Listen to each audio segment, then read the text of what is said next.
1200 అమరుల త్యాగఫలం ఇవాళ తెలంగాణ రాష్ట్రం. సబ్బండ వర్ణాలు వాళ్ళ కష్టఫలం ఇవాళ తెలంగాణ రాష్ట్రం సాధించుకున్న రాష్ట్రంలో నీళ్లు నిధుల కోసం అని చెప్పి పోరాటం చేసిన మనం కేసీఆర్ కుటుంబానికే ఆ నిధులన్నీ కేసీఆర్కే పోయినాయి, ఉద్యోగాలన్నీ కేసీఆర్ కుటుంబానికే పోయినాయి. 10 సంవత్సరాల కేసీఆర్ పరిపాలనను అంతం చేయాలని చెప్పి ఈ తెలంగాణ రాష్ట్ర ప్రజలందరూ మళ్ళీ ఏదైతే కంకణం కట్టుకొని ఇవాళ ప్రభుత్వం మార్చాలని చెప్పి మార్చిండ్రో 4 నెలలనే ఇవాళ రేవంత్ రెడ్డి ప్రభుత్వం ప్రజా విశ్వాసాన్ని కోల్పోయి ప్రజలకు అనుకూలమైన పనులు చేయకుండా ఆయన సొంత ఏజెండాని చేసుకోవడం వల్ల ఇవాళ రాష్ట్ర ప్రజలు మళ్ళీ ఎందుకు వచ్చిందిరా ఈ ప్రభుత్వం రేవంత్ రెడ్డి ప్రభుత్వం అని చెప్పి 4 నెలలనే ఆలోచించే పరిస్థితి ఏర్పడ్డది.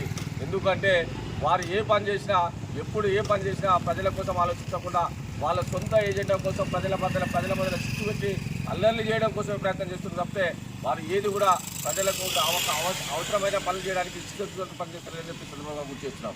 ఎందుకంటే ఈ 4 నెలల్లో గత 2 నెలల క్రితం జరిగింది కాళేశ్వరం ప్రాజెక్టు కోసమే ఒక 2 నెలలు పనిచేసారు. కాళేశ్వరం ప్రాజెక్టు అని చెప్పి ఇవాళ వర్షాలు పడుతున్నాయి, రేపు ఇవాళ వర్షాలు పడతాయి, రైతులంతా పంటలు వేసుకోవడానికి కోసం అది చేస్తున్నారు. విత్తనాల కోసం కానీ ఎరువుల కోసం కానీ రైతులంతా మళ్ళీ రోడ్డు మీదకి వచ్చే పరిస్థితి ఉంది.